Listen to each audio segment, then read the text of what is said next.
हम कल degree of polynomials पढ़ चुके थे, तो फिर आगे हम चल करने जा रहे हैं उसी से रिलेटेड जो भी हमने पिछली क्लासेस में पढ़ा था लेक्चर 1 में, उसी से रिलेटेड क्वेश्चन। तो ये पहला क्वेश्चन है एनसीईआरटी में एक्सरसाइज 2.1 में, which of the following expression are polynomials in one variable and which are not, state reason for that. ठीक है, तो पहला क्वेश्चन है 4x² - 3x + 7। जैसा कि हम पिछली क्लास में पढ़ चुके हैं कि जो हमारा वेरिएबल होना चाहिए उसका पावर हमेशा होल नंबर में होगा, तभी वो पॉलिनोमियल होगा, नहीं तो वो सिर्फ एक एक्सप्रेशन बन के रह जाएगा। तो इसमें x² है और इसमें 3x है, तो x के पावर 1 है, तो यहाँ पे भी ये दोनों होल नंबर है, जिस वजह से ये जो क्वेश्चन है, अरे ये जो इक्वेशन है, ये एक पॉलिनोमियल है। फिर अगला है y² + √2। ये दूसरा क्वेश्चन है हमारा एनसीईआरटी का। ठीक है, इसमें भी क्या है, ये भी जो वेरिएबल है उसका भी पावर जो है होल नंबर में है, इस वजह से ये भी जो है आपका ये भी पॉलिनोमियल है। ठीक है, इससे ये √2 है, इससे कोई फर्क नहीं पड़ता है। फिर जो तीसरा क्वेश्चन है वो है 3√2 और प्लस √t। अब यहां पर देखेंगे तो t के पावर जो है वो t पे √ लगा हुआ है, जिसकी वजह से ये t के पावर जो है 1/2 का है, और ये एक होल नंबर नहीं है, तो इस वजह से ये वैल्यू पॉलिनोमियल नहीं होगी। और √2 से हमें यहां फर्क नहीं पड़ता क्योंकि √2 वेरिएबल नहीं है। फिर जो अगला क्वेश्चन है वो है y + 2y। यहाँ पे तो y का पावर 1 है, लेकिन यहाँ पे जो y का पावर है ये y⁻1 है, जिसकी वजह से ये भी पॉलिनोमियल नहीं होगा, क्योंकि ये एक -1 is not a whole number. फिर बढ़ते हैं एक अगला क्वेश्चन, लास्ट क्वेश्चन है पहले क्वेश्चन का। ये जो पांचवा पार्ट है पहले क्वेश्चन का, ये है x⁻10 + y³ + t⁻50। इसमें भी जो भी पावर्स है, चाहे वो x हो, चाहे y हो, चाहे t हो, इन तीनों पे जो पावर है वो एक होल नंबर है, जिस वजह से ये एक पॉलिनोमियल है। ठीक है,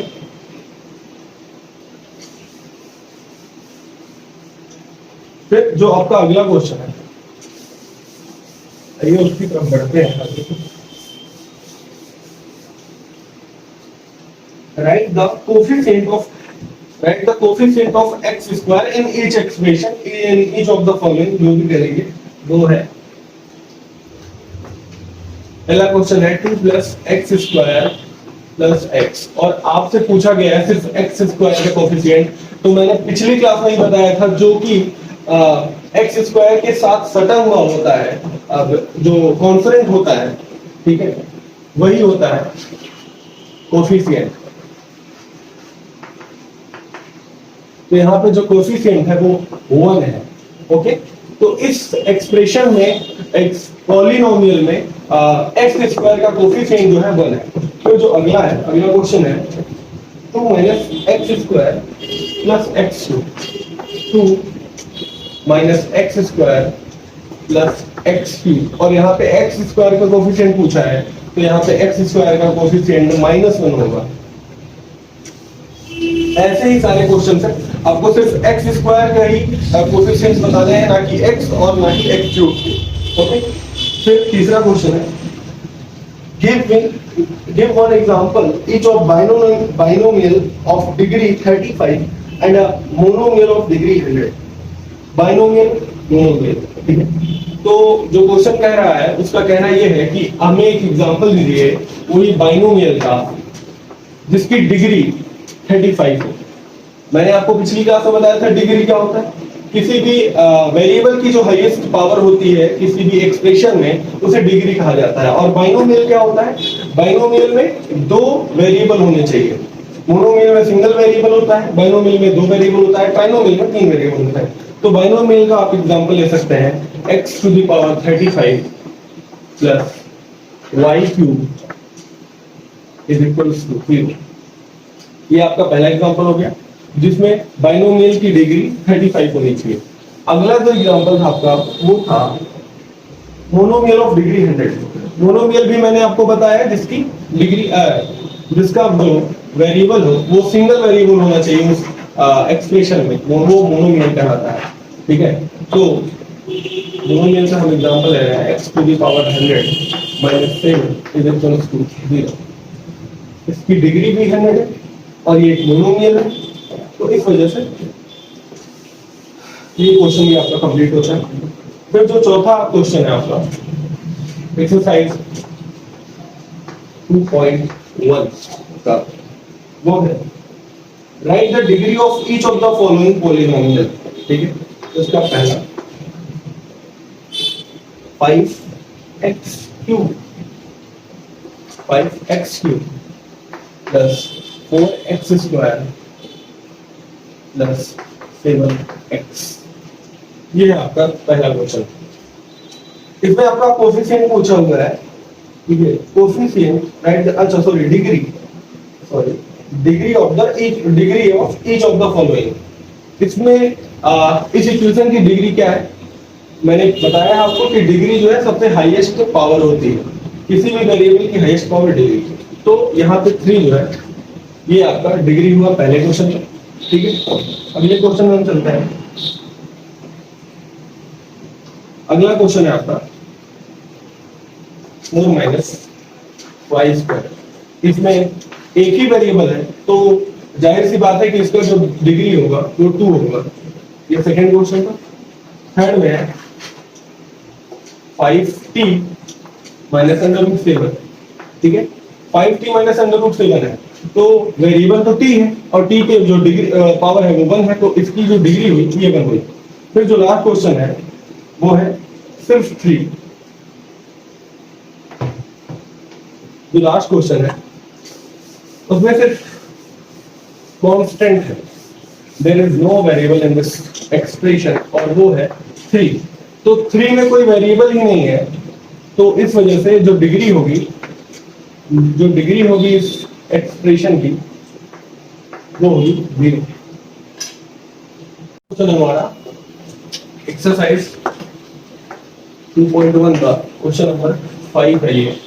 ये कह रहा है clarify the following as linear, quadratic and cubic polynomial.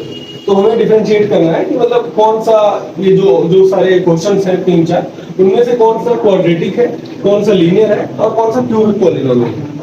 तो मैंने आपको पहले लेक्चर में पढ़ाया था कि लीनियर वो है जिसमें डिग्री 1 होती है, क्वाड्रेटिक वो है जिसमें डिग्री 2 होती है, और क्यूबिक वो है जिनकी डिग्री 3 होती है। तो यहाँ पे डिग्री 2 है तो ये क्वाड्रेटिक हुआ। ठीक है, फिर क्वेश्चन नंबर 2 जो है इसका पार्ट 2 है जो है x माइनस एक्स क्यूब। ठीक है, यहाँ पे डिग्री 3 है तो ये क्यूबिक हो गया, सिंपल है। फिर तीसरा है y plus y square plus 4, यह है y plus y square plus 4। यहाँ भी डिग्री जो है 2 ही है, हाईएस्ट जो पावर है वो 2 है, तो ये भी एक क्वाड्रेटिक हो गया।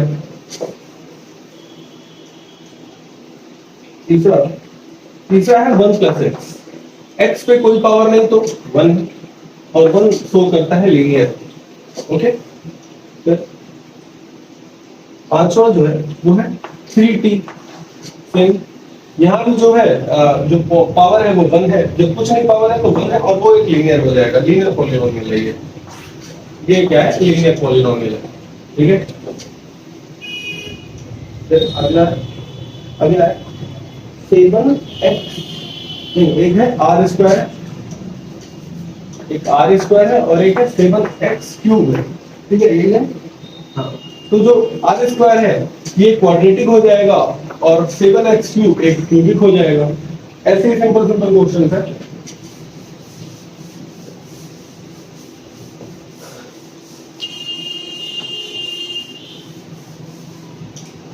आगे बढ़ते जा रहे हैं। क्या हुआ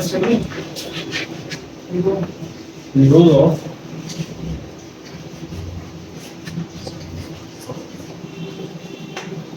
पॉलिनोमियल। ठीक है, इसका मतलब ये है कि कोई भी पॉलिनोमियल पे, जैसे कि x, ठीक है, एग्जांपल पहले एक्स स्क्वायर माइनस 2x, ये एग्जांपल है। ऐसा कोई भी वैल्यू यहाँ पे पुट करें और ये पूरी की वैल्यू जीरो हो जाए, मतलब x की वैल्यू कुछ भी पुट करें जिससे ये जो px है ये जीरो हो जाए, px ये जो है इसकी वैल्यू जीरो हो जाए, कुछ ऐसा पुट करें, उसी को जीरो का पॉलिनोमियल कहते हैं। ठीक है, तो यहाँ पे तो देख करके यही लग रहा है कि अगर हम यहाँ पे टू पुट करते हैं तो ये two square minus two into two, यानी 4 minus 4 is equals to zero. तो ये तो वही वैल्यू आ गई जो हमें निकालना था, जीरो फाइंड आउट करना था, तो px जो है तो टू जीरो, लेकिन इसका जीरोस क्या हुआ, जीरोस हुआ टू, जो वैल्यू हमने यहाँ पे, सॉरी जो वैल्यू हमने यहाँ पे लिए टू, ये हुआ px, जो वैल्यू हमने यहाँ पे px पे पुट की है ये p2 है, ये जो वैल्यू हमने पुट की है जिसकी वजह से ये आंसर जीरो आया है, यही है जीरोस ऑफ पॉलीनोमियल, ये टू हमारा जीरोस है। ओके, ये है जीरोस ऑफ पॉलीनोमियल। और अब इससे रिलेटेड हम अगले एक्सरसाइज में कुछ क्वेश्चंस करेंगे। ठीक है, अगला एक्सरसाइज ये एक्सरसाइज 2.2, ठीक है, एनसीईआरटी का पहला क्वेश्चन है,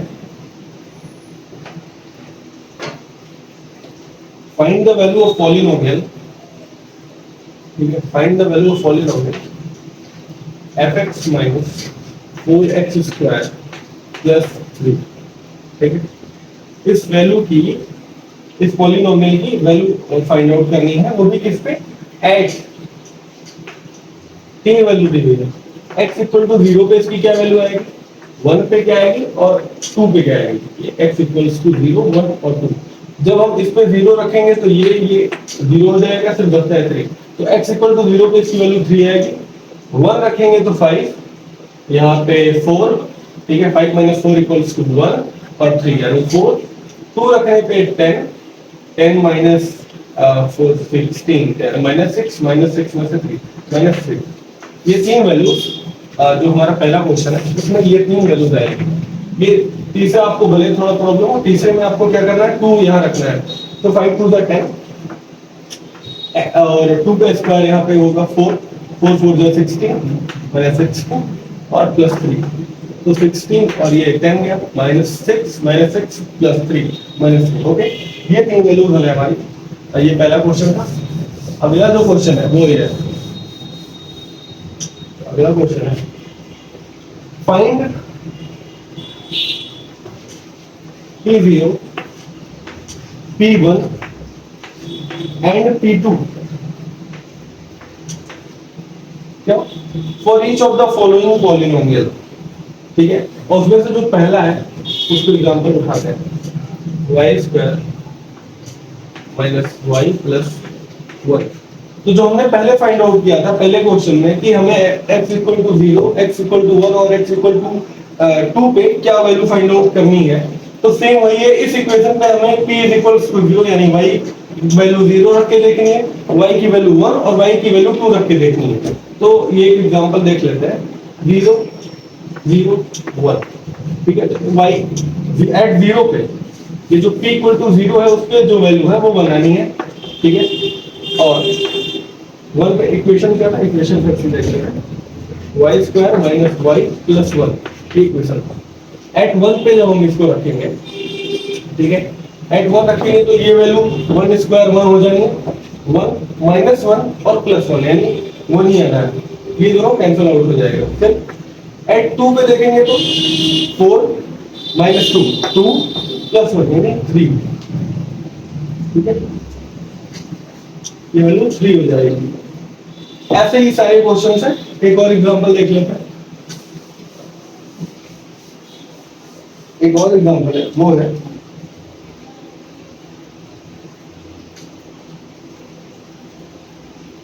2 प्लस 3 प्लस 2t स्क्वायर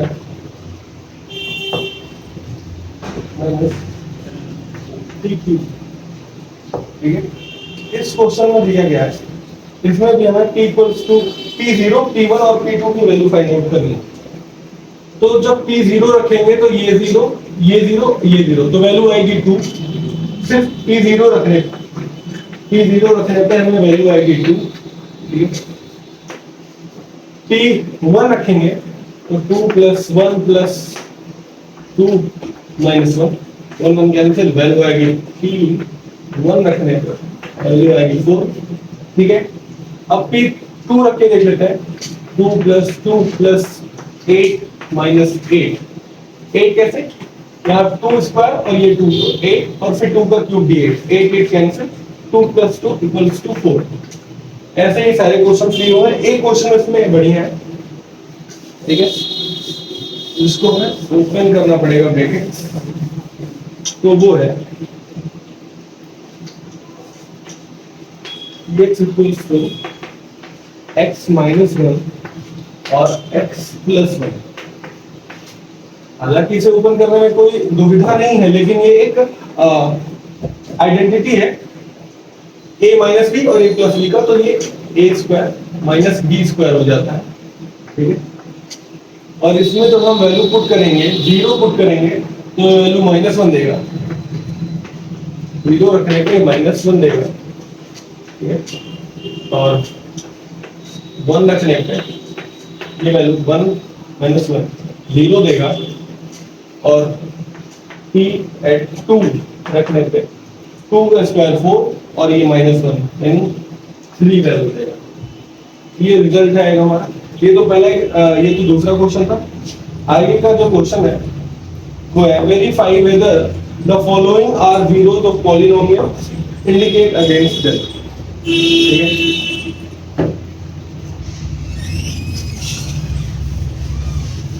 तीसरा क्वेश्चन आता है। तीसरा क्वेश्चन है वेरीफाई। ठीक है, पहला है3x प्लस 1। ठीक है, ये हमारा इक्वेशन है और इसको जीरोस के लिए दिया हुआ है कि हम वैल्यू जब पुट करेंगे तो x इज इक्वल्स टू -1/3। ठीक है, तो क्या ये वैल्यू पुट करने पे हमारे जीरोस मतलब 0 आएगा कि नहीं आएगा इस इक्वेशन में? ठीक है, इस पॉलिनोमियल में तो हम इसमें 3 और x की वैल्यू -1/3 रखते हैं और +1, तो 3 कैंसिल होकर के -1 + 1 इक्वल्स टू 0। ये एक जीरोस ऑफ पॉलिनोमियल है। ये 0 किस पॉलिनोमियल का है? इस पॉलिनोमियल का है। ओके, ऐसे ही सारे क्वेश्चन है। एक और उठा लेते हैं। एक है x + 1 और x - 2। ठीक है, +1 और x - 2, और इसके लिए दिया है x इक्वल्स टू -1, 2। ठीक है, ये कहां से आता है ये देख लीजिए। जब ऐसे दिया हो, अब जो मैंने आइडेंटिटी बनाई थी a + b और a - b, वो यहाँ अप्लाई नहीं होगी क्योंकि यहाँ पे जो b की वैल्यू है वो चेंज है। ठीक है, तो वो आइडेंटिटी नहीं अप्लाई होगी। इसको डायरेक्टली आप जब ओपन करेंगे तो x + 1 sorry x² -2x x से इस ब्रैकेट में मल्टीप्लाई होगा, फिर 1 से इस ब्रैकेट में मल्टीप्लाई होगा, फिर प्लस x - 2। ये वैल्यू है। इसको जब हम ओपन करें और इसको सॉल्व करें तो x² - x - 2 ये इक्वेशन निकल करके हमारा आएगा। और ये हमारे जीरोस दिए हुए हैं जिन्हें पुट करके हमें पता लगाना है कि वैल्यू 0 होगी कि नहीं होगी। जब इस वैल्यू में हम -1 पुट करेंगे तो ये -1, ये +1 और ये -2।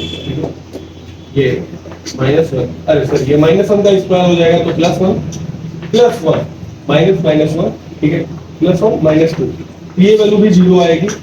मतलब ये वैल्यू -1 पुट करने पे भी जीरोस, ये जीरोस है, तो ये भी पुट करने पे x की पूरी इक्वेशन की वैल्यू 0 हो जाएगी। x की वैल्यू -1 पुट करने पे, 2 पुट करने पे देखते हैं x² - x - 2। x² की वैल्यू 4, यहाँ -2 - 2, ये -4 और +4 भी कैंसिल आउट हो जाएंगे आपस में। मतलब ये भी एक हमारा जीरो है। x = 2 वैल्यू रखने पर भी हमारा जो इक्वेशन है वो 0 रिजल्ट देगा हमें, यानी ये दोनों हमारे जीरो हैं। और ये फाइंड आउट करने का सबसे बेस्ट तरीका बिना इक्वेशन सॉल्व आउट करने का कैसे है, बिना इक्वेशन को सॉल्व किए कैसे है। इक्वेशन क्या था हमारा, x प्लस 1 और x माइनस 2। तो हमें एक ब्रैकेट के ये जो एक एक ब्रैकेट को जीरो के इक्वल कर देना है, ठीक है। x प्लस 1 क्योंकि ये क्वाड्रेटिक है इसलिए इसका दो ही इसके दो जीरो हो जाएंगे, ठीक है। तो x प्लस 1 इक्वल टू 0 रखने पे x इक्वल्स टू माइनस 1 मिलता है, और x माइनस 2 इक्वल्स टू 0 रखने पे x इक्वल्स टू 2 मिलता है, जो कि पहले ही x ये वैल्यू दी हुई थी। तो जीरो फाइंड आउट करने के लिए सबसे बेहतर है आप ऐसे ही देख सकते हैं अगर वो क्वाड्रेटिक है और ऐसे इस फॉर्म में दिया हुआ है, नहीं तो जो आगे मेथड है वो हम आगे चल के पढ़ाएंगे, ठीक है।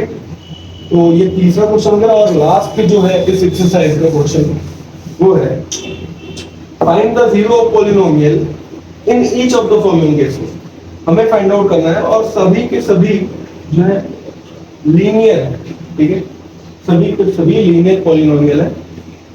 तो इसमें पहला क्वेश्चन देख लीजिए कि x equals to x minus 5। तो मैंने अभी बताया x माइनस 5 है उसको 0 के इक्वल रखिए और x इक्वल टू 5, यानी x की वैल्यू हम 5 रखेंगे तो ये 5 माइनस 5 होकर के 0 देगा हमें, यानी x इक्वल्स टू 5 होना चाहिए, ठीक है। पहला क्वेश्चन। अगला है 2x प्लस 5, 2x प्लस 5। यहाँ पे ऐसी कौन सी वैल्यू रखे कि ये जो अलजेब्रिक एक्सप्रेशन है ये 0 हो जाए। तो हम 2x प्लस 5 इक्वल्स टू 0 कर दें और x इक्वल्स टू माइनस 5/2 आ जाएगा, यानी माइनस 5/2 जब हम इस वैल्यू में पुट करेंगे तो ये वैल्यू जो है 0 हो जाएगी। करके भी देख सकते हैं आप, ठीक है। माइनस 5/2 मैंने बोला, आप यहाँ पे 2 इंटू माइनस 5 अपॉन 2 प्लस 5 लिखते हैं, तो 2 से 2 कैंसिल आउट, माइनस 5 से और ये माइनस 5 प्लस माइनस 5, ठीक है। फिर जो अगला है, ठीक है, अगला कौन सा वैसे ही जैसे ये x वाला था, cx minus d in which ये क्या है, cx equal to cx minus d in which c is not equals to 0 और c and d are real numbers। c और d जो है वो रियल नंबर होने चाहिए जिसमें से c की वैल्यू 0 नहीं होनी चाहिए, ठीक है, लेकिन x की वैल्यू 0 हो सकती है। ऐसे ही सेम पिछले वाले में था ax, ठीक है, ax की वैल्यू फाइंड, ax का 0 फाइंड आउट करना था। यहाँ पे भी हम x को 0 कर सकते हैं, बल्कि दिया था कि a की वैल्यू 0 नहीं होनी चाहिए। तो यहाँ भी सेम होगा, हम x की वैल्यू यहाँ 0 कर सकते हैं, ठीक है, और x की वैल्यू 0 करने पे यहाँ पे तो वैसे ही हो जाएगा। x की वैल्यू 0 रखने पे a is not equal to 0 था, तो a की वैल्यू रख नहीं सकते थे, x की वैल्यू 0 रखेंगे तो इसका 0 फाइंड आउट हो जाएगा, इसका भी 0 ही आएगा। हमें है cx minus d equals to 0 कर देंगे, cx इक्वल्स टू ये हो जाएगा प्लस d, ठीक है, और x equals to d by c।